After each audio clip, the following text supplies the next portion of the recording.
jërë ngeen jëf ci ànd beeg ñun ñu ngi leen di dalal jàmm ci yoonu Palais di am mbégte lool jàkkaarloog yéen saa su nekk tey nag yoonu Palais dafa génn fekk ji ku xam Palais yàgg dugg Palais parce que c'est un ministre d'État tey mu nekk envoyé spécial du président de la République monsieur Jean-Paul Diaz ñu ngi lay nuyu di la dalal jàmm ci yoonu Palais. maa ngi lay fay Fatou. ñu am mbégte lool nga nekk sunu gan tey ngay aussi premier secrétaire bu BCG bloc des centristes gaynde sa parti politique alors Sénégal tey wàllu politique la ñuy gën a waxtaanee ndax dañoo nekk ci situation bu ñu bëri jàpp ne impasse la maanaam amuñu fuñ ci génnee fépp moo fat li ko waral mooy njiitu réew mi dafa jël dogal ñetti fan weeru février bi fukki waxtu desee pour ñu dugg ci campagne électorale bi mu dàq élection présidentielle bi conseil constitutionnel ñëw dellu siwaat ci dogal bi mu jëloon mu daje moom ak taskatu xibaar yi wax gannaaw communiqué bi mu defoon ne dana dem bu mandaawam jeexee élection yi itam dana ko tëgg mu wekk ko ci dialogue ñu bëri kon gis ne donte loolu yëpp wax na ko teewul yëf yi tey la gën a lëndëm ñu ngi ci flou lan mooy sa gis-gis ci situation bi réew mi nekk tey. mais je considère que xalaatu nit ñi xalaat bu dëppoo ak yoon la parce que par exemple démb.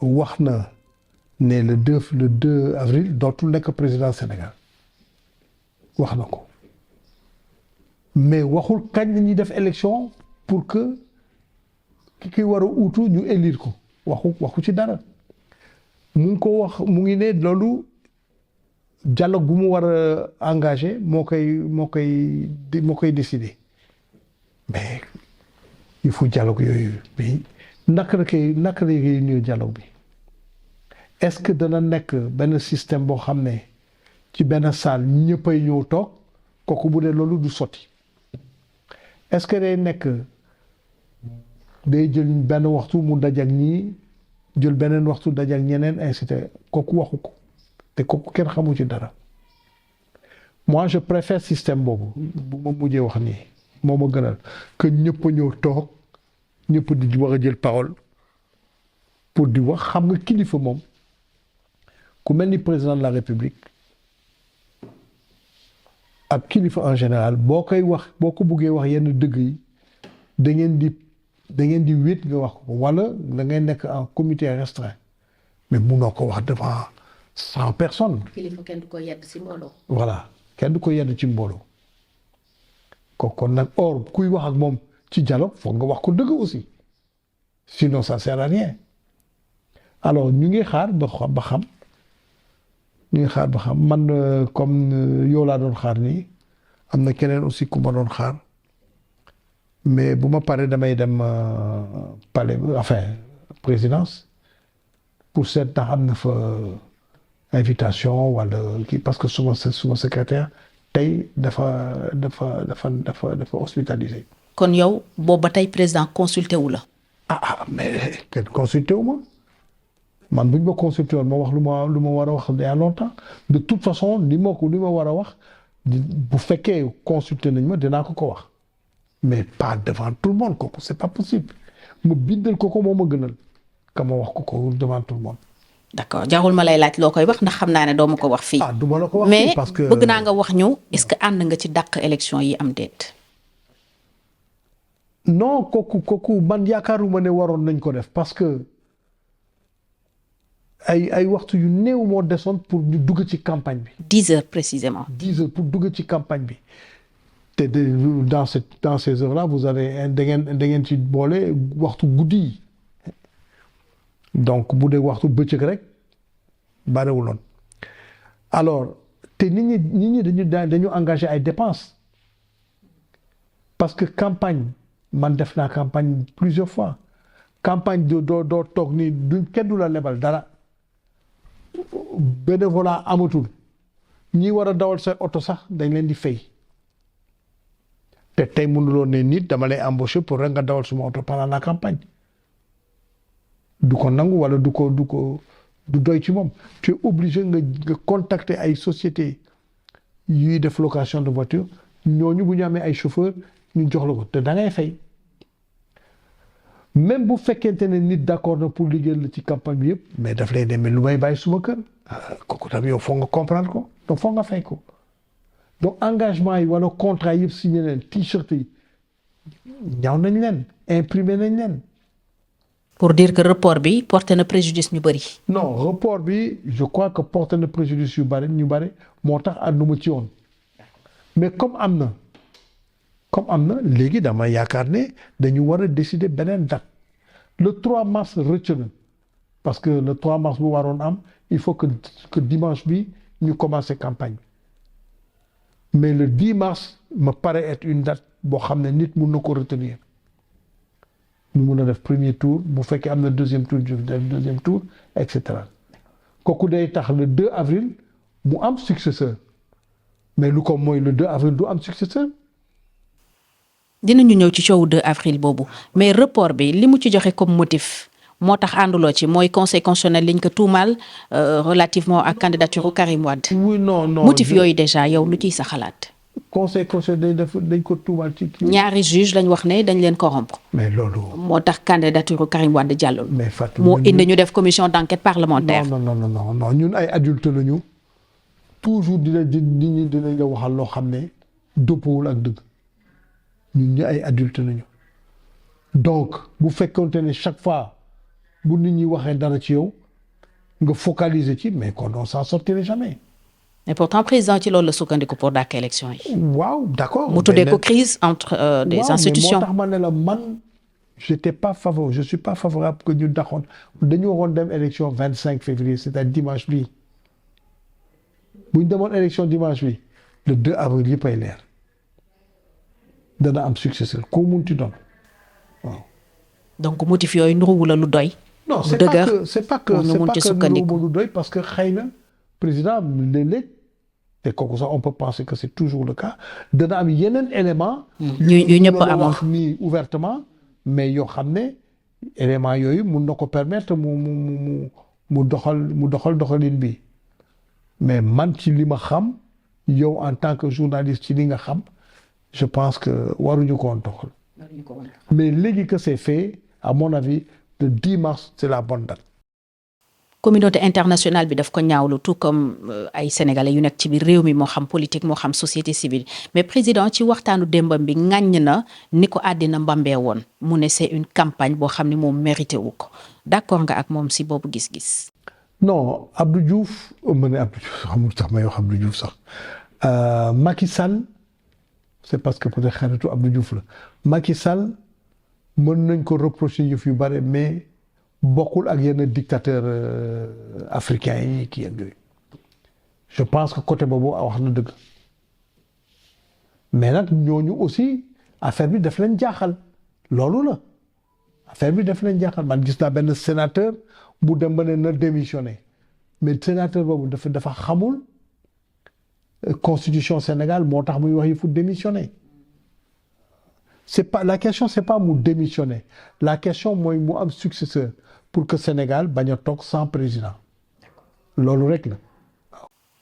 alors 2 avril président dafa war a dem mais waxu démbam yi leeralul est-ce que effectivement dafay dem parce que nee na si dialogue boobu lañ koy déterminer te bu ñu déggoowul day jël yëf yi yóbbu ko conseil constitutionnel am na ñuy ngoy ci article 36 bu constitution alinéa 2 précisément bu ne le président reste en poste ba ñu installer son successeur mais bu fekkee le 2 amuñu ku ñu fal bu fekkee defuñu élection yi le 10 mars comme ni nga ko waxee ci ban situation lañ ndax nekk mooy li ñenn ñi di woowee vide du pouvoir.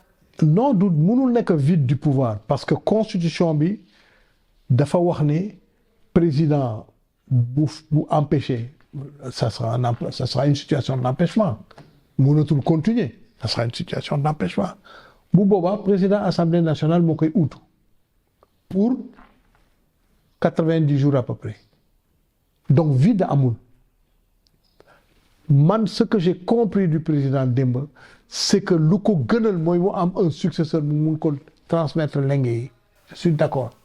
kon jàpp nga ne dafa nar a tëgg ay élections. pour que le 2 ñu am président man je viens de le dire il faut ñu am benn président te le 10 mars bi bu rëccee dugg nañu nag ci ay problème parce que après koor gi la koor mënuloo tëgg meeting à 17h nga naan nit ñi ñëw leen wala mënul nekk après hivernage bi la après bon chaque fois dana am ay problème moo tax man je préfère ñu def élection yi le 10 mars date bu baax la ñëpp def nañu calculer à peu près war na marché su fekkee deuxième tour war na am bu fekkee deuxième tour amul nag kooku le problème est réglé. D'accord li ñu bëri comprendrewul mooy pourquoi bi muy dàq élection yi consulté wul les opposants classe politique bi consulté wul société civile ay président d'institution le consulté nee na comme ni ko yoon mayee mais pour mu fixer waat date il faut que ñu jaar ci dialogue waxtaan bu amul consensus mu delloo ko conseil constitutionnel est-ce que comprendre nga démarche boobu yow mi bokkuloo ci ñi nga xam ne consulté na leen bi muy dàq tey jii itam consulté gu la démarche président boobu. yow comprendre nga tey jii consulté wu ñu ma. consulté gu la oui ba ñuy dàq consulté wu la. mais bi yoon je pense comme nee nañu dialogue à partir de. altine la je pense que man suma xalaatu bopp mais ñun BCG bu jëlee 1 heure de temps recevoir ñu wax ko. waaw mais su dee ba ngay dàq consulté woo ba ngay aj booy aji kay soxlawul ngay consulté ci yoon. non mun nga ne def li nga def c'était pas parfait da ngay rattraper aussi mun na nekk mais man gisuma lu tax dialogue munul sut constitution.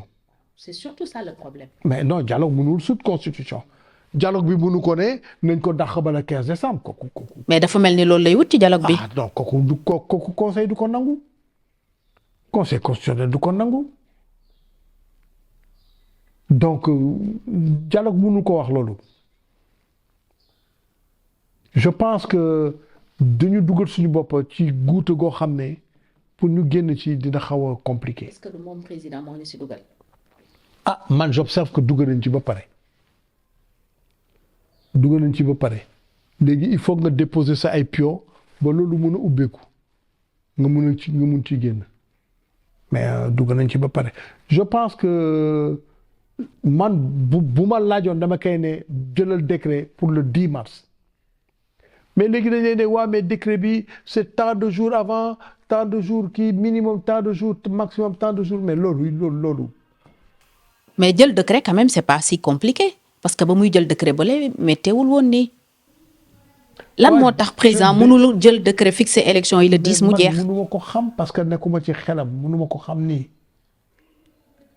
mais bu ma laajoon dinaa ko ne dañ ko def le 10 mars je pense que lu dialogue bi mun a wax moo di dañ par exemple bu ñu nee minimum maximum 45 jours minimum 30 jours bon 30 jours francs bon d'accord mais dialogue bi mun na nekk consensus bu ne ou alors en cas de kii mun na nekk 1 semaine avant wala 5 jours wala je ne sais pas. mais lu ma wër te wër c'est que bu ñu waxee 10 mars kenn waru ko discuter parce que les gens ñi war a mën a dem élection bi à mon avis plus ou moins pare nañu. ñi conseil constitutionnel retenir pour ñu dem ñoom nee nañu dialogué wuñu na jàpp date fixée élection yi avant le 2 yëf yi jeex. voilà mooy la liste des 16 sur les 19 candidats retenus par le conseil constitutionnel ñoom loolu la ñu wax. société civile bi itam ñu bëri nee nañu soxlawuñu dialogue ak moom na jàpp élection datu élection avant le 2 coow li jeex est-ce que dialogue bi kon c'est pas faussé dès le départ. je ne sais pas li may wax ni bu dee moom la nit ñi wax dialogue bi faussé na parce que bu ñu nee ñun dialogué wuñu kon nag faussé na. te moom nee na bu consensus amul conseil constitutionnel la koy delloo donc ci ban situation lañu jëm. bu ko delloo conseil constitutionnel dina ko wax. il y a telle disposition ci constitution bi yow le 2 avril demal sa dem président assemblée nationale mooy assumer intérim bi moom mooy organiser élection yi. est-ce que du président loolu la bëgg pour que ñu reprendre processus bi parce que am na ñuy wax ne bu ñu demee ci situation boobu lépp dañ koy reprendre donte ñeneen wax nañu leneen mais il y a de fortes chances que bu ñu ñëwee ñu reprendre processus bi parce que jàpp nañu ne président li ko déranger en réalité mooy son candidat bi ñu tànnoon Amadou Ba mais aussi coow li yëpp li ko indi mooy la candidature de Bassirou Diomaye Faye bi conseil constitutionnel validé. mais kooku candidat la léegi wax nañu ne candidat la. oui mais candidature am moo dérangé et moo indi coow li yëpp en réalité selon li ñuy dégg. ah le conseil je pense qu'il ne peut pas se déjuger na fu mu nekk nii. kon da nga jàpp ne même bu fekkee le président de l'Assemblée nationale moo ñëw liste bi conseil constitutionnel validé woon moom mooy continuer loolu mooy yoon. loolu la bu buggee facilité yëf yi loolu la war a def parce que moom bu boobaa dana tomber en plein hivernage voilà tomber en plein hivernage peut-être sax tuuti ci koor gi et cetera parce que mois d'avril Kédougou Salémata Tamba Casamance day commencer taw kenn mënul def campagne ci taw surtout dëkk yooyu xam ne xëy na yoon yi booy dem ci village yi du kii kenn mënul def campagne ci taw. léegi ñu ñuy valider ba pare ñu nar a remettre en cause seen candidature. ñu valider ba pare boo remettre en cause seen candidature da nga bëgg ñoom ñu dem utiwaat parrainage mais ñi doon ut parrainage ba am ko mais dañ ci sonn dañ ci ñàkk xaalis gu bare parce que déplacement yi c'est pas juste ñu leen di obligé ñu utiwaat ay parrainage kooku c'est pas juste. kon su boobaa lan mooy nekk meilleure option ñu ubbiwaat pour que les spoliés bokk parce que ñooñ tam problème la ñu ci processus bi tey te am nañu taxawaay bu ñu am gise ci ak président de la république wax nañu itam ne président li tax muy sonn ni yëpp bëgg na Karim Wade bokk li tax moom rek moo ko xam ñu ngi wax itam ne probablement Ousmane Sonko mën na bokk parce que ñu ngi wax ne léegi tey mu génn est-ce que loolu yëpp suñ ko naree jël en compte yaakaaroon ne dinañu dolli leneen ci 19 yi. dafa am benn notion boo xamee dañ koy wax di ko répéter. mooy lan. mais je crois que notion boobu mënul nekk. mooy des élections inclusives man mënuma nekk candidat. président de loolu la wax élection inclusive. mais man bëgg naa nekk candidat mais man suma at mayatuma ma nekk candidat loolu la donc mënul nekk inclusif.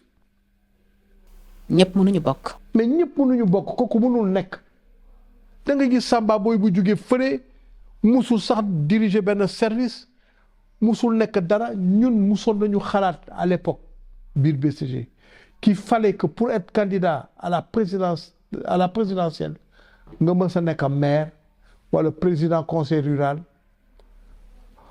wala ministre wala député mais yooyu yëpp nekkoo ko nga jékki-jékki léegi ni cëpp nga taxaw dama bëgg a nekk président Sénégal mais Sénégal du c'est pas le Gondwana c'est pas le Gondwana donc je pense qu'il faut des vrais critères par exemple cette histoire de double nationalité là dañ ko war a bàyyi parce que les lieux les individus ont des histoires suma histoire du histoire u keneen yow sa histoire du histoire u keneen les lieux aussi ont des histoires. Cas Karim Wade par exemple. Le département de Dakar avec la ville de Dakar qui fait le département de Dakar aussi mais dafa am benn histoire. L'île de Saint-Louis dafa am histoire.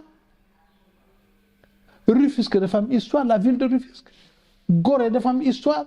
C'est pas la même histoire qu'on retrouve à Kaffrine ou à Koungheul ou à Oussouye. Parce que c'était les 4 communes sous les colons. Les 4 communes ont une histoire. te gis nga la loi de Blaise Diagne là, la loi Blaise Diagne qui a donné la citoyenneté française aux natifs waxuñu sax aux ressortissants aux natifs c'est-à-dire boo fa juddoo rek français nga yow français nga avant l'indépendance boo fa juddoo kooku Blaise Diagne moo ko fi indi mais ñooñu ils ont une histoire ça veut dire que yow mun nga nekk benn indo-chinois wala benn vietnamien nga juddoo ci 4 communes rek français nga yow utoo ko yaa ngi wax kaawu Karim mais Karim li ñuy def d'abord je voudrais dire avant de parler de Karim que procès bi ñuy def Rose Wardini c'est injuste et c'est pas digne du Sénégal jigéen la waruñu ko toroxal de cette façon-là yow tu parce que tu es française nga bëgg a nekk candidat ñu lay jàpp di la tëj kaso n'est-ce pas naan parjure ak yu kenn xamul mais parjure mooy lan Au moment, et c'est là où je pense que le Conseil constitutionnel aurait dû faire preuve de jurisprudence, au moment où elle a écrit à l'administration française pour dire que dafa bëgg ñu renoncer nationalité.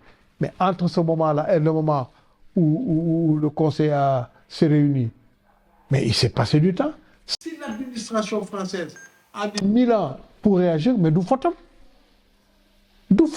Et c'est la même chose pour Karim. kon da nga jàpp ne ñoom dañ leen tooñ. waxuma ne dañ leen tooñ, mais j'aurais voulu que Conseil def preuve de jurisprudence. Karim mu ngi juddu dans la capitale de la France. yaa ngi juddu dans la capitale de la France avant l'indépendance teg ci. Donc le droit du sol, il y avait à boobu temps am na droit du sol. Le droit du sol fait de lui un Français. Il est né d'une mère française, tubaab. Donc il est français.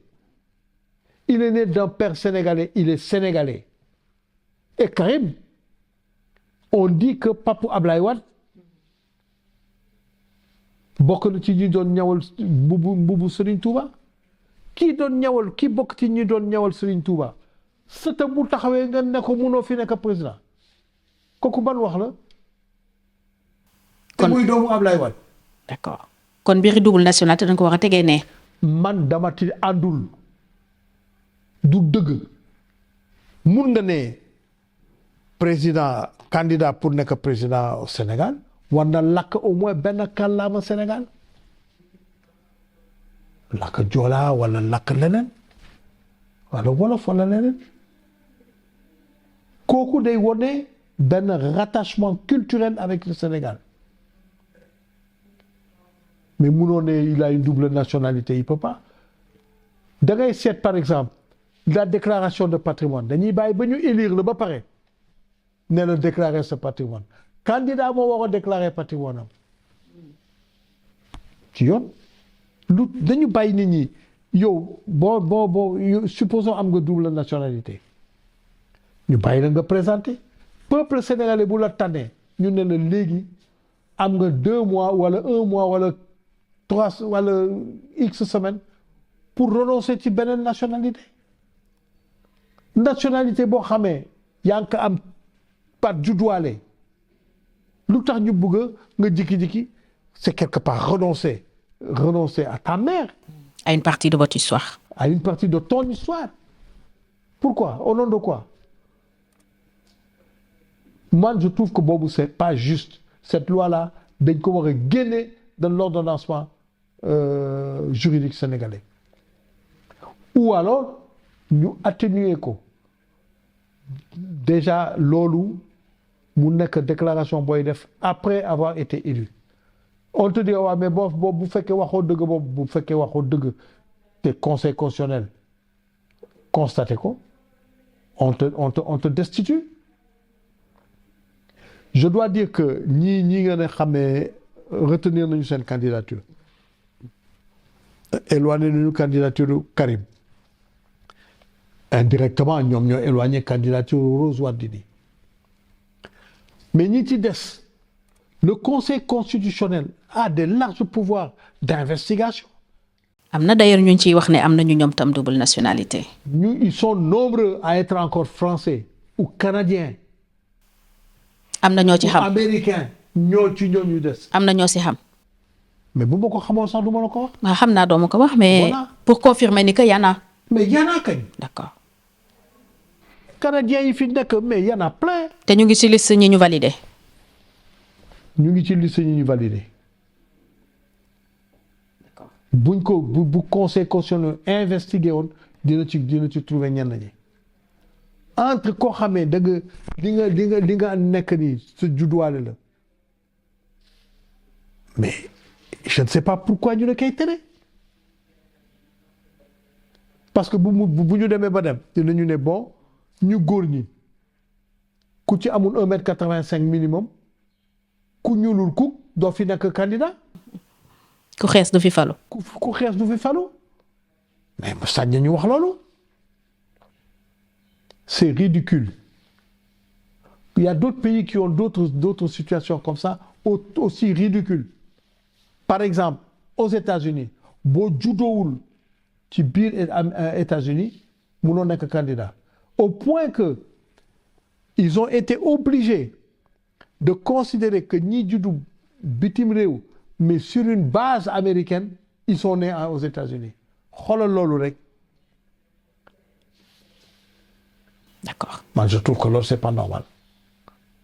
C'est comme tey dans une famille papa wala yaay woo benn xale ne ko kan nga préféré sa papa wala sa yaay xam ne kooku question la boo xamee c'est une question qui ne doit pas pouvoir être posée. D'accord te loolu dafa mel ni double nationalité moom lay indi. double nationalité moom lay indi. D'accord.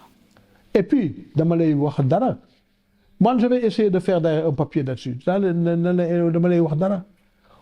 On a eu ici plus de 2 chefs d'état-major général des forces armées qui étaient binationaux. On a au moins 2. Donc on a des chefs d'état-major général des forces armées qui sont binationaux. On nous parle d'un président de la République. Pour là. xëy na conflit d'intérêt yi mën a. nekk ci président mën na bañ a nekk ci ñële. parce que bu ñu la falee nga nekk français bés xëy na mbiram ressource naturelle taxaw France bëgg Sénégal bëgg mais fan ngay féetee loolu tam lu jar a sóoraale la. dee naa la du président mooy joxe marché yi ay hauts fonctionnaires ak ay ministres ñooy joxe marché yi. D'accord.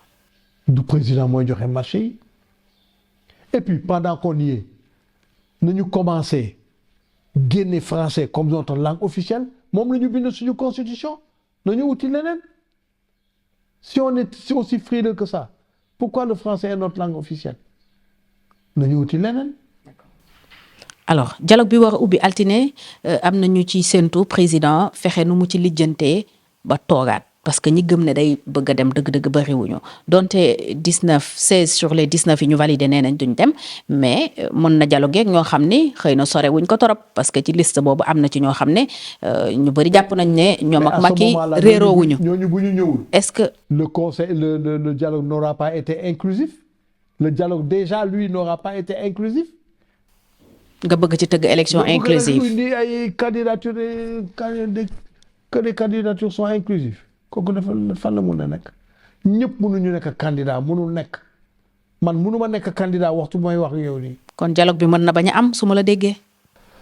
dialogue bi mun na bañ a am mun nañu def des concertations mais fekk arrêté nañu date déjà ba pare ne leen date bi est-ce que arrangé leen am déet mun na.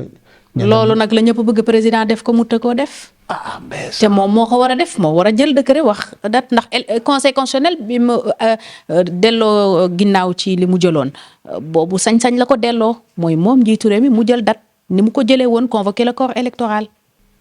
moi je pense que c'est ce qu'il faut faire. looloo tax fi mu ne kenn comprendre lu président Macky Sall bëgg est-ce que yow comprendre nga ko yow vraiment. man homme politique la mun naa comprendre yenn aspect. loo comprendre si démarche am. non mun naa comprendre yenn aspect. non munuma la wax lépp mais mun naa comprendre yenn aspect mais yooyu aspect ba yu may comprendre ni jëmul kër quoi comme argument. comme lan. non munuma la wax lépp. mais wax ñu tuuti au moins. je pense que commencé na wax je pense kooku opinion la commencé na wax ak ñenn ñi peut-être ba jël fa ay engagement peut-être. je dis peut-être bëggul dellu gannaaw. ñenn comme ñan. ah mais mooy ñi nga cité nii comme les Karim Wade et d'autres ñi nga cité nii. ak spoliés yi nga xam ne ñoom tam ñu ngi taxaw ne dañ leen delloo seen ak seen yelleef. man delloo seen ak seen yelleef amuñu woon parrainage yu doy. mais ñoom nee nañu ni ñu saytoo seen i parrainage dafa am ay irrégularités. problème logiciel problème nga indi say parrain ñu ne la ils sont pas identifiés sur le fichier on parle de 900 000 presque 1 million d'électeurs non identifiés. c'est pas normal bu fekkee dëgg la loolu c'est pas normal bu fekkee dëgg la loolu ce n'est pas normal donc il suffit de rattraper au cas par cas kii ñëw na nee na parrain yaa ngi nii et d'ailleurs cette histoire là man je pense lu gënoon mooy conseil constitutionnel bañ ko toppatooti il faut ñu créer un groupe boo xam ne ñooñu ñoo koy toppatoo nga xam ne conseil constitutionnel mun na ñoo réformer seen décision mais conseil constitutionnel bu jëlee décision ba pare pour réformer décision moom ci boppam dana doy waar. alors ñu des ba tey ci waxi dialogue dégg nañu ne Macky Sall ak Ousmane Sonko ñi ngi dialogué yow bi ñuy mujjee waxtaan wax naa la ci dialogue Ousmane Sonko ak Macky Sall am ñu ko doon sàkk booba jamono nga ne dialogué pour wax lan ndax woote woon nañ fi dialogue Ousmane Sonko demul. tey comprendre nga ñu ne ñi ngi dialogué te loolu ku mel ni Pierre Goudiaby Atepa dëggal na ko Alioune Tine dëggal na ko ne waxtaan am na moo indi d'ailleurs ñu nekk di libéré ñu tuddee détenu politique est-ce que tey daf la bett nga dégg ne président Macky Sall ak Ousmane Sonko ñi ngi dialogué. ak li fi xew yëpp. en politique mënuma bett lu mel noonu mënuma bett.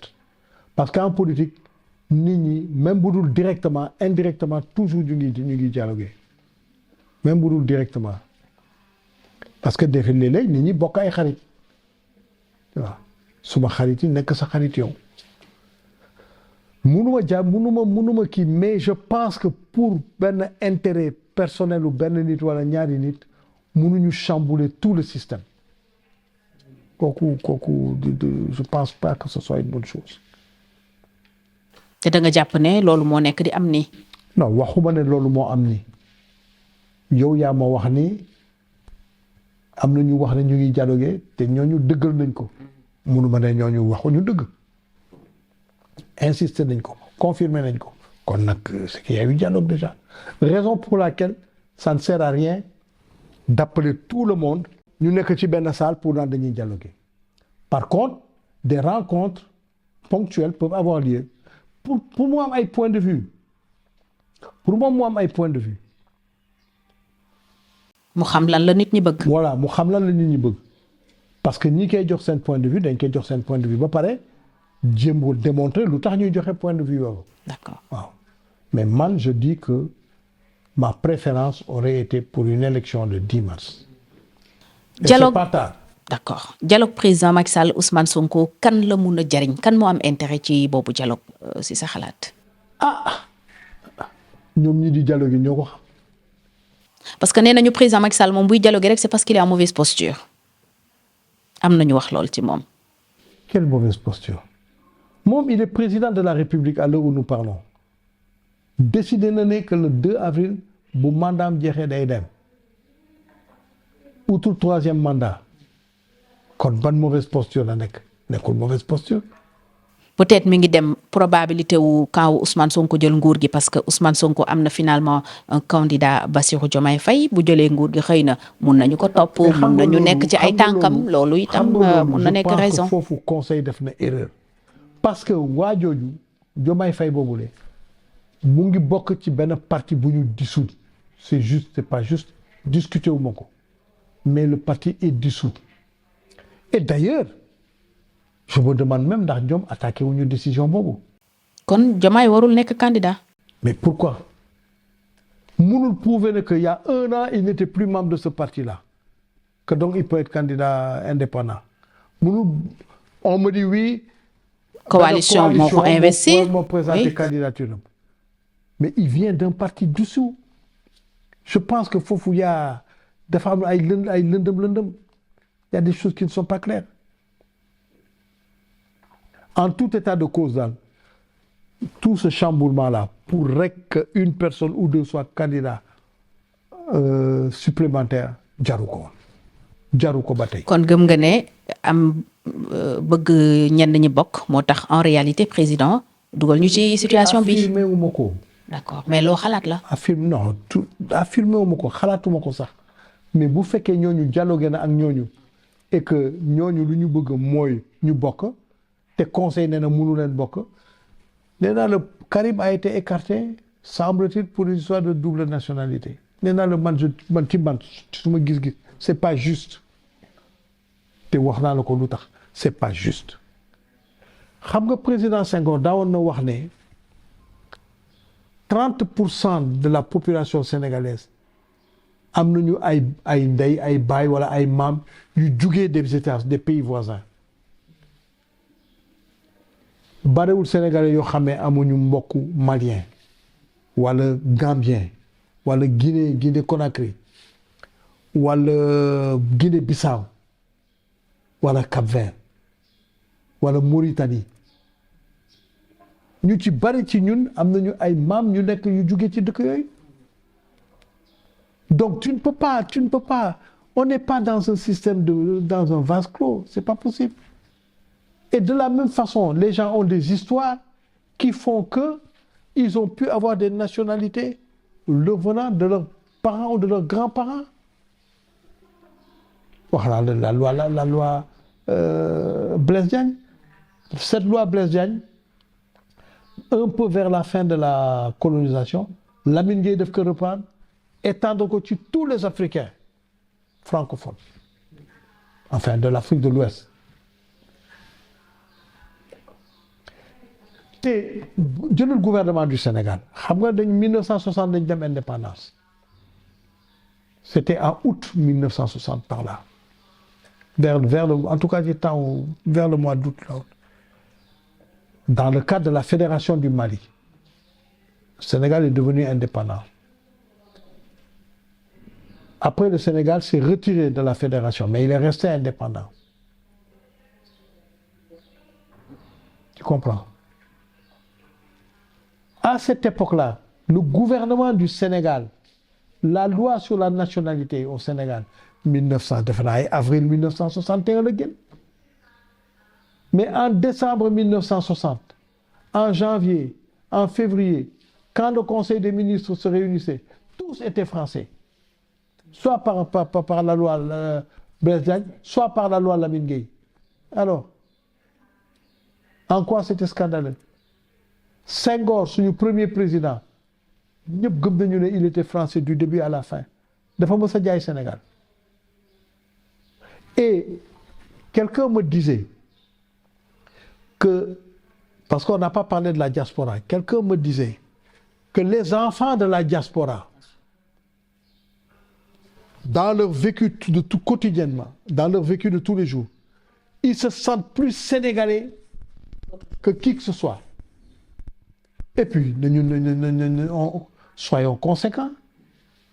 L'équipe du Sénégal qui a battu l'équipe de France à la Coupe du Monde de Séoul, je ne sais pas où, de Corée, je crois. 2002. Mais genn wàll gi yëpp ay français la ñu woon. Genn wàll gi yëpp ay français la ñu woon. Ay binationaux la ñu woon. Te bu ñuy jouer contre France, mais dañu dem ba jeex, ba gagner. D'accord. Et puis il faut qu'on arrête avec cette histoire-là. Parce que bu ñu ko buggee def, bu ñu buggee am équipe dans tous les sports d'ailleurs, bu ñu buggee am équipe ñii ay Sénégalais rek la ñu exclusivement Sénégalais, qu'on n'aille pas chercher des binationaux dans les équipes de clubs en France et ailleurs. Soyons sérieux. Et qu'on ne tende pas la main à la France pour ñaanaatu, nañu bàyyi loolu. Voilà. Pour ñëw si intérêt ak pacification bi intérêt bu ci président mun a am. Est-ce que pacification bi man gisuma ko lan la. Que les gens fassent des manifestations, qu'on les autorise. Toutes les fois où les manifestations ont été autorisées, il n'y a pas eu de trouble. Toutes les fois. Donc, qu'on autorise les manifestations. D'accord. Pacification boobu moo tax ñu bëgg nee nañu libérer Ousmane Sonko, libérer Bassirou Diomaye Faye ak li fi jot a xew yëpp. Est-ce que mënuñu ne tout ça pour ça? Alors, dans ce cas, est-ce que président amul intérêt dëgg-dëgg si doxalee noonu? Peut-être lu mu ñu waxul lu muy wut ci ginnaaw pacification. Voilà, sauf moom moo am ay information yu ñu amul wax naa la ko sànq. Sauf moo am ay information yu ñu amul. Wala ay intérêt inavoué. Ban intérêt inavoué? Xëy na am assurance ci ginnaawam pour ne pas être poursuivi ndax ñu ngi wax itam waxi loi d'amnistie loolu d'ailleurs dëggal na ko te ci dernier conseil des ministres bi gis nañu ci communiqué bi mu ne ministre de la justice garde des sceaux na xool naka la ñuy bindee boobale loi jaar ci yoon yi pour mun a def amnistie. bu ko ministre de la justice bindee ba pare ñun les partis politiques nañ ñu ko won. loo ciy ragal. mais nañ ñu ko won ba ñu joxe suñu avis ñun itam. Parce qu'il ne faut pas que loi bi ñu voté ko ba pare ñu ne ah oui si on avait su wala lii wala leen non. lan ngay ragal ñu dugal ko si loi bi. non du ragaluma ci dara c'est que dama bañ rek mu am ay écriture yoo xam ne waru ci nekk. comme lan. non mun nañu bind loo xam ne exegul wala yooyu je pense que il faut ñu won ñu mouture bi ba ñu joxe suñu avis loolu moo ëpp sens que yi wax dañuy réunir ñëpp pour ñuy arrêter benn date mais non du am accord ci date bi y aura pas de consensus y aura pas d'accord. kon moom moo war a jàpp date ni mu jëlee woon. dañu proposer ay date convoqué la dañu proposer nañ proposer joxe ay argument gannaaw le 3 mars bi nga xam ne pratiquement romb na parce que on n'a pas pu faire campagne à partir de dimanche dernier le 10 mars baax na.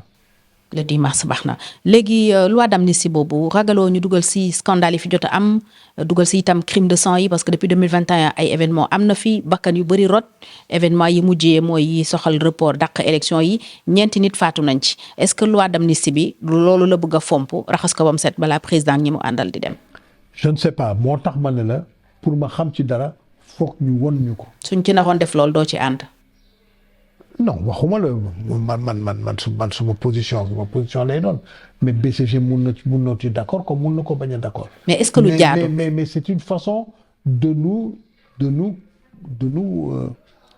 comment dire de nous faire participer. mais je demande au ministre de la justice le ministre de la justice dañ koy joxe ay instruction ne ko defal loi d'amnistie dans tel sens mais ñu bind ko foofu ay magistrats ñoo fa nekk mën nañu bind ak ay phrase ak ay kii yoo xam ne lu ci nekk yow doo ko gis mais buñ la ko joxee pour nga saytu ko di nga xam ne lii ñu ngi ubbi lii wala ñu ngi ubbi lale. mais est-ce que Sénégal nekk na ci situation bu mu soxlaa amnistie. man de. président day waxi réconciliation waxi pardon est-ce que situation boobu vraiment nekk nañ ci parce que en général yooyu buñ koy wax day fekk réew mu jaar ci guerre réew mu jaar ci ay mettit ay mbir yu doy waar gisuma lu tax ñuy def amnistie. gisuma je vois pas pourquoi ce qu'il y a nag te muy dëgg il faut nguur di bàyyi di dugal justice dans les problèmes politiques te les magistrats ñoom itam nañu am xel nañu am vigilance nañu am discernement am na ay procès buñ la ko indilee da nga war a mun a comprendre que lii procès politique la. comme procès Ousmane Sonko jàpp nga ne procès politique la. je ne sais pas man dans l'affaire de Ousmane Sonko lu ma mun a wax parce que kooku man maa ko wax suma bopp suma analyse personnelle la c'est qu'il y a pas eu viol. ci moom ak Adji Sarr. ci moom ak xale bi non su bëggoon xale bi munoon na am yeneen moyen pour am ko pour jot ko dudul ay viol. kon gëm nga ni complot la woon ndax moom jàpp na ni complot politique la. non complot la du pro complot. d'accord je dis ce sont les magistrats qui devraient avoir le discernement nécessaire pour que yu mel nii bu ñu leen ko indi la comme yeneen procès ñu xam ne lii c'est politique. Il faut pas dire il y a les faits, il y a les trucs, dégg nga non, c'est pas nécessairement un truc ordinaire. D'accord. C'est pas nécessairement un ci sujet boobu mbir ordinaire. toppee wuñ ko viol à la fin dañu requalifier les faits corruption de la jeunesse lañ ko toppee. waaw yow loolu dafa fan la taxawee fan nga musee gis corruption de la jeunesse. même loolu taxawul. ñoom ñoo ko trouvé dans il paraît-il dans leur code pénal quelque part je ne sais pas man je suis pas pénaliste mais daal loolu taxawul. kon foofu da nga jàpp ne politique moo tax ñu daan Ousmane Sonko mun nañ ko déggee noonu. mën nañ ko xalaatee noonu xam nga opinion bu nit mënuloo ko juger sinon da ngay def procès d'opinion mais mën nañ ko xalaatee noonu man je trouve que pour que Sonko nekk candidat Karim nekk candidat jarul ñuy renvoyer élection yi. mais jaaxalu la président Macky Sall mi ñu jàpp ne moom dafa xeex Ousmane Sonko ba mu leer juste pour que mu bañ a bokk tey mu ñëw di def lu ne pour mu bokk loolu naka lañ ko mën a comprendre. il faut lui demander dama laaj ko dama. mais war nga ci am gis-gis yow en tant qu'homme politique. non man awma ci gis-gis dama defal ko benn émission xëy na moom mu wax la ko parce que démb gis naa ne am na ay journalistes notamment le jeune Diallo de Seneweb là gis naa ne il y a des gens qui ont relancé comme vous dites dans votre jargon mais mun nañ rek vous devez pouvoir comme il a fait cette interview avec. espérons que su koy defaat dina may Télé Sénégal ak yeneen organes yi ñu am waxtaan ak moom parce que yooyu aussi bëgg nañ si gindeeku mais yéen mënu leen si ñàkk xalaat surtout yéen ñi wër président de la République. man nee naa la man je suis envoyé spécial sànq wax nga ko benn notion la boo xam ne moom président Macky Sall moo ko créé benn concept la boo xam moo ko créé. envoyé spécial. envoyé spécial du président de la République du Sénégal kooku benn kii la boo xam ne dafa revêtir plusieurs aspects l'envoyé spécial est un membre du cabinet. C'est il a rang de ministre d'État, c'est un conseiller. Ça peut être un ambassadeur extraordinaire dans certaines circonstances.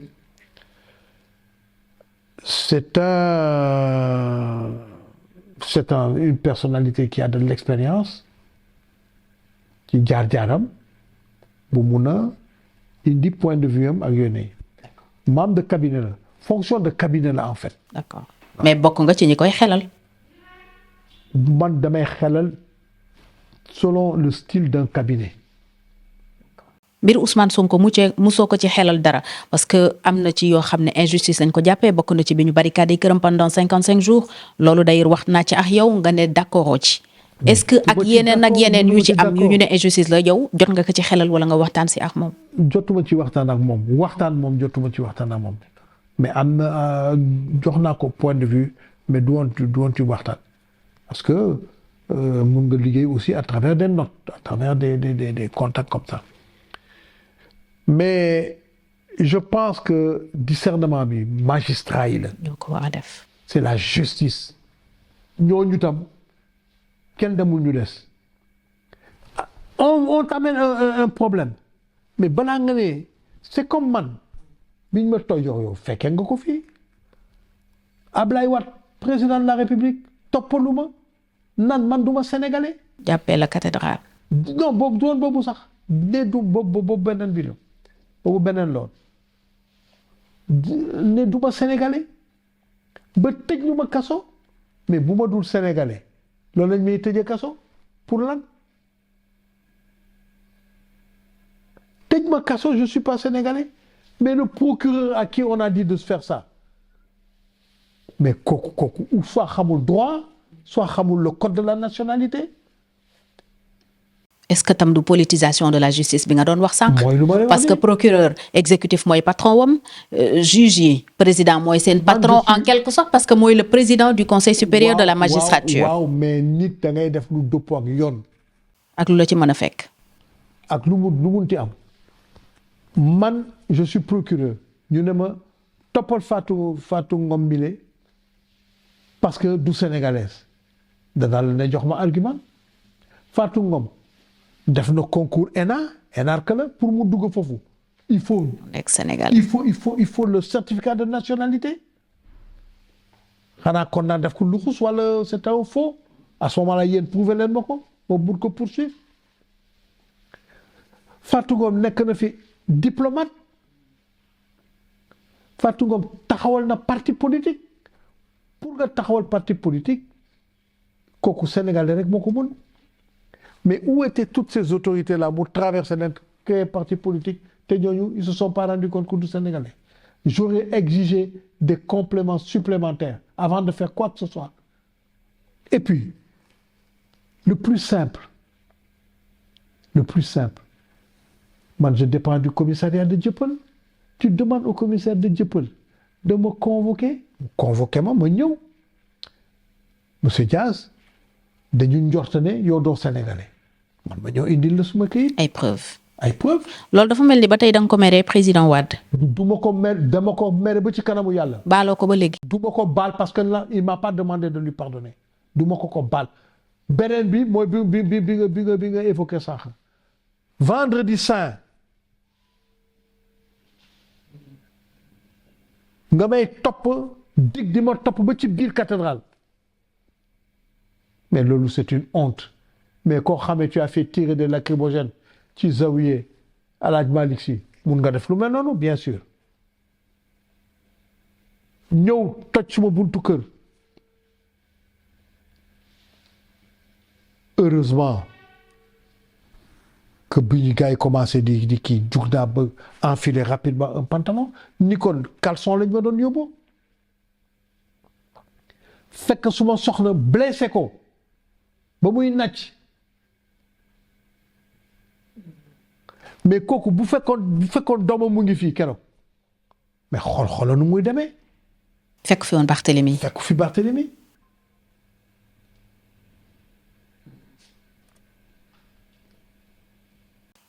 loolu doo ko baal président Abdoulaye Wade. moo ko baal parce que il m'a pas demandé pardon il doit me demander pardon. d'accord. s'il me demande pardon on verra mais tant qu'il me demande pas pardon du ma ko baal. yaa ngi ko teel loolu ba léegi alors pour des ci justice ak politique sa mbiru doom Barthélemy Diaz jàpp nga ne aussi procès politique la dans l'affaire Ndiaga Diouf. mais comment ça ne peut être qu'un procès politique un procès qui a duré xaw ma 10 ans xaw ma ñaata temps saa yi ñu buggee kii rek teg ko épée de Damoclès sa bopp.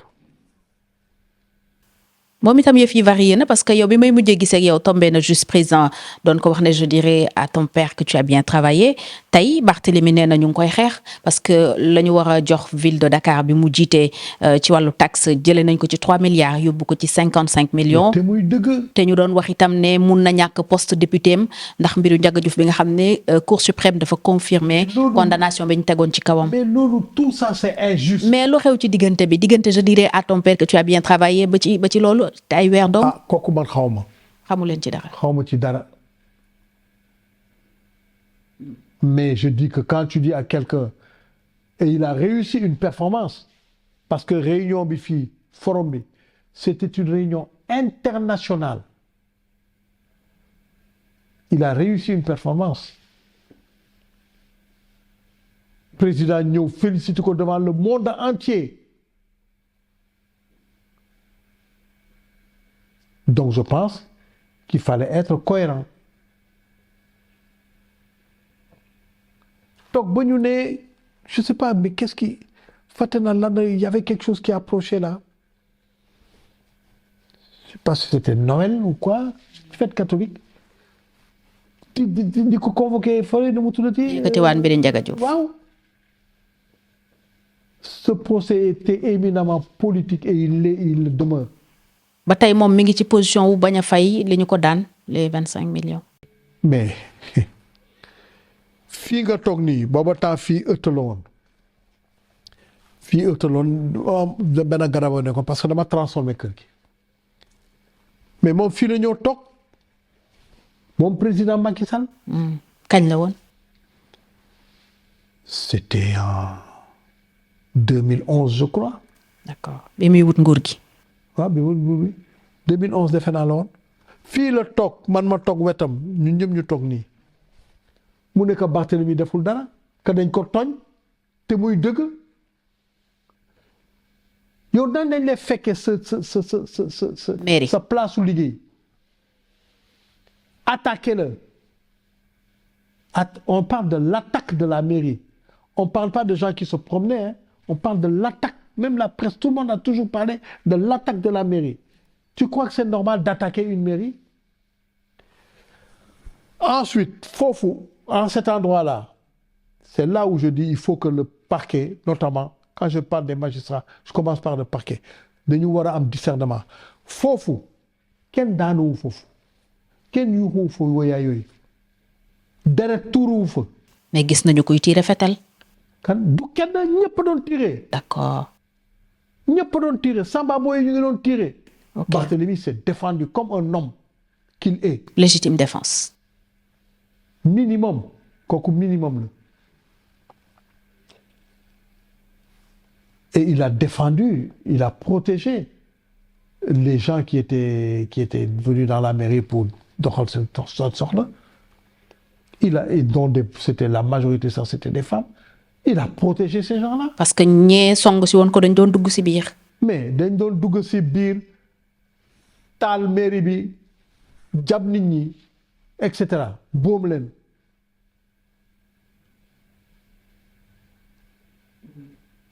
voilà.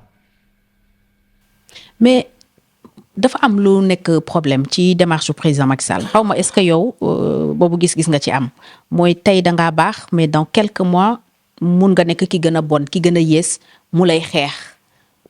man mënuma ci tontu kooku seen observation la yéen. gisoo loolu yow. dafa mel ni réalité la parce que loolu moo xew digganteem ak sa doom digganteem ak Ousmane Sonko tam dafa mel ni loolu mooy bëgg a xew parce que démb ni mu waxee mooy contrôle ñu génne Ousmane Sonko et que moom sax moo ko nar a génnee daanaka seetal ko ci liñ ko doon toppee. moo tax ma ne la peut-être il y a eu des discussions antérieures elles ont même eu lieu. entre moom ak Ousmane Sonko et que peut-être des engagements ont été pris j'en sais rien.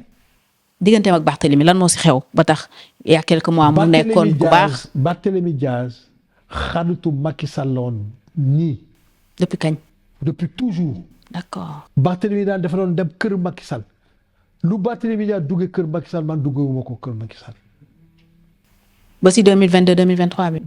ba ci 2011 quand il y a eu l'affaire bi affaire bi amee un an après ou quelques mois après il devient président. Dans son entourage, des gens sont venus lui dire de ne pas le fréquenter. ñan ñoo wax loolu. Des gens yow tam. ay mbokki Macky Sall. non xawma ay entourage daal. entourage Macky Sall. ñoo ne ko bu mu fréquenter Barthélémy Diaz. parce que c'est un assassin et cetera et cetera. Et nous on a observé que dafa rocceeku. d'accord. dagg relation bi. dafa rocceeku en tout cas. man je me souviens.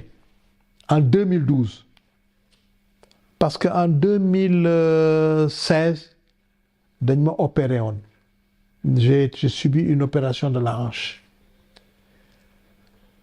et 2012 pendant la campagne de 2012 foofu la affaire bi commencé manifester wu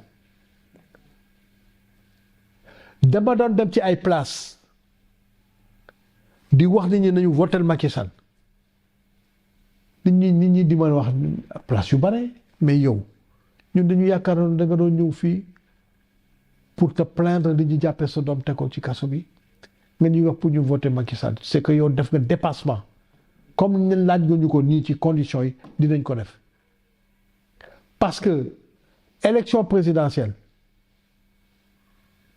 ñëpp ñoo ko war a comprendre du candidat bi mooy tax ñëpp di ko voter de. ay xaritam ay ñëpp a ciy jàpp. ñëpp ci ñooñu fu ñuy dem am na place yoo xam ne da ngay dem moom mënu fa dem wala calculer wul de def fay dem yow mi ñëw wax boobu ñu ne ndeysaan doom yi ñu ngi ko tëj kaso au lieu mu ñëw wax ñu wax boobu mu ngi ñëw ne nañu voter Macky comme wax na ko nañ ko voter mais loolu yow mi candidat bi amuloo payam parce que waa ji nit ki def na dépassement bi. di wax pour yow au lieu de wax pour moom. kon yow loolu jàppaloo ko président Macky Sall la. non am yëpp nekk ay injustice politique la mais dama la bëgg ne une fois il m'a même dit parce que quand on parle de Barthélemy rarement mais il nous a été donné de parler de Barthélemy. yow président Macky Sall maanaam président Macky Sall. booy bi la may wax. mu ne suma booy la. man li ma màggee Macky Sall noonu la Macky Sall màggee Barthélemy. à peu près écart d'âge à peu près en 2 ans après c'est à peu près le même écart d'âge man li ma màggee Macky Sall noonu la màggee Barthélemy donc booyam la te temps yi Barthélemy nekkee PS temps yi gars yi nekkee biir PS dañ doon dem ci ay conférence yu ñu leen invité ak yooyu mais bu ñu defee seen conférence ba pare mais bu ñuy ànd mais Barthélemy Macky Sall la doon àndal Macky Sall Barthélemy la doon àndal. amul dara lu xew seen diggante lu extraordinaire lu indi situation bi tey. xam nga saay waxul dëgg waaye yàq na xel bu ñu ñëwee boo bàyyi ay nit ñëw di la wax contre quelqu'un te peeralu loo leen da leen di peeral neneen mais yéen a may lakkal si tu ne le fais pas di nga mujjee croire lu ñu lay wax. d'accord di nga mujjee croire lu ñu lay wax. alors ñu ñëw léegi ci président Macky Sall mi waaj a jeexal bi muy falu daf ñu digoon gouvernance sobre et vertueuse tey mi ngi ci njeextalu mandaawam mun nañu ne il a tenu promesse lim ñu digoon def na ko ci wàllu gouvernance yorin alalu réew mi. mais tu comprends bien que man mënuma fi ma toog nii ma lay wax oui wala ma lay wax non su ma la waxee oui da ngay ne parce qu'il travaille ak moom su ma la waxee non da ngay ne daf ko mere wala dara non je pense que citoyen sénégalais bu nekk mun na am appréciation ñu bari dañ leen ne oui ñu ñeneen dañ leen ne non donc citoyen sénégalais. mais bëri na lu fi xew lu mu waroon leeral te leeralu ko lu mu waroon bàyyi justice def ko te defu ko. ndax jàpp nañu ne. waaw mais loolu c'est l'histoire des dossiers sous le coude. c'est possible man xaw ma ban dossier la. ak yi procureur jot defu ci liggéeyam te ku ne xam ne procureur xëy na day jot ordre de poursuite ci exécutif bi nekk patron wam. man daal loolu nekkul luy ñuulal bilaawam. j'ai eu à travailler en ambassade moo doon suma ambassadeur avec un homme du parquet un ancien du parquet. dem si yàlla Assane Bassirou Diouf. nit ku honnête a ngoog nit ku juste a ngoog nit ku baax a ngoog nit ku tabe a ngoog musul def pendant notre séjour ensemble musul def benn affaire boo xam ne bi contre un tel ou contre un tel bu dimbalewul nit c'est que mënu ko def mais bu mënee dimbali nit dina ko def d'accord mais man ni ma gisee parquet di dox nii man personnellement bu ma nekkoon magistrat te mënoon naa ko nekk parce que je pouvais tout faire mënoon naa ko nekk bu ma nekkoon magistrat je crois que du ma def parquet. parce que mënoo nekk fii dans un pays comme le Sénégal nga man je dis nga soxor quoi man noonu naa ko gisee. procureur yi da nga gis ne dañu soxor. man je trouve que dañu soxor en tout cas la plupart dañu soxor mun nga laal nit fekkal laal nga sa mbokk. mun nga laal nit fekkal naal nga ko xam ne mus na jàppale sa mbokk mus na ko dimbali te je pense que être indépendant même ñoom dañu war a nekk indépendant. d'accord.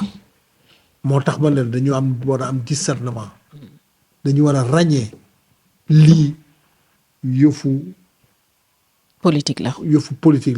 lii droit commun la. d'accord. waaw. wàllu liberté ak. doo topp Jean-Paul Dias ba di ko tëj kaso naan qu'il n'est pas sénégalais kooku ku ko waxoo dëgg.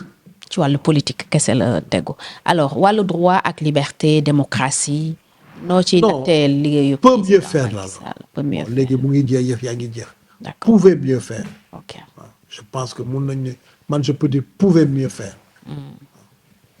pour jeexal yoonu palais la ñu wax donc c'est relatif au président bi ñu war a am pour mu wutu président Macky Sall tey ban genre président nga jàpp ne moom la Sénégal soxla parce que Sénégalu 2024 jëm kaw wute na ak Sénégalu at yi ñu weesoo Sénégalu pétrole la Sénégalu gaz la Sénégalu xëy na bu nit ñi yeewu la éveil des consciences ban type de président la ñu soxla tey pour ñu am peut-être un portrait robot ñu xam ci yan critères lañ war a sukkandiku pour tànn ki ñu war a tànn.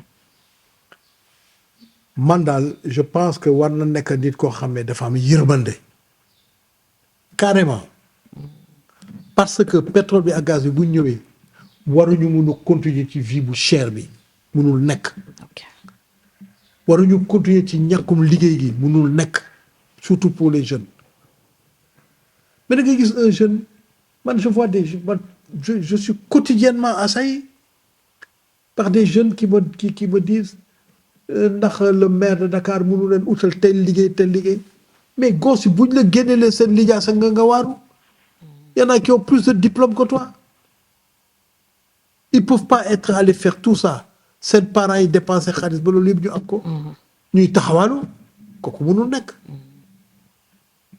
il faut ko xam ne dafa am yërmande il faut ko xam ne dafa am imagination aussi il faut trouver des idées novatrices waaw tout autant que tey ñëpp comprendre ñu ne que ñëpp mënuñu liggéey ci administration bi kooku comprendre nañu mais ñëpp mënuñu def entrepreneuriat aussi entrepreneuriat man une des idées que j'ai toujours eues c'est d'essayer d'encourager à l'intérieur des entreprises des anciens de l'entreprise ñu génn dem créer seen entreprise bopp dans la même branche d'accord. mais nag ñu imposer leen ñu jël peut-être même bu fekkee 1000 entreprises la bu ñu jëlee 2 ou 3 ça fait 2000 3000 xoolal effet bu muy def. parce que am nañu déjà expérience beeg yëpp y a plus de chances de Il y a réussir. plus de chances de réussir koo xam ne def na 20 ans de boîte soo xamee boîte bi lii la ñuy liggéey def na 20 ans ñu encourager la en relation avec l'entreprise mu dem defi entreprise boppam bien sûr dina nekk concurrent mais il y a plus de chances que loolu réussir que nga jël benn jeune comme on a eu à le faire ici inexpérimenté. maîtrisard na la demal defi boulangerie wala demal defi lii ko c'est pas possible donc il faut mu nekk ko am yërmande et il faut mu nekk ko xam ne aussi day xalaat pour l'avenir man je pense que Norvège nu muy gérer pétrole am surtout enfin hydrocarbures am war nañu dem xool tuuti ñoom nu ñuy def ak naka lañ koy def parce que la loi sur la répartition des revenus du pétrole et du gaz man je pense qu'il faut ñu retoucher ko parce que loi boobu xelam yëpp mu ngi sur l'avenir mais l'avenir oui mais le présent on est là demaguñu àlaxira il faut que ñu jàppale nit ñi c'est pas normal que le coût de la vie man j'ai reçu ma dernière facture d'électricité bon c'est vrai que kër gi dañ ko changé kër gi léegi on peut dire il y a au moins 2 familles minimum 2 familles parce que Barthélemy fii la dëkk ak famille am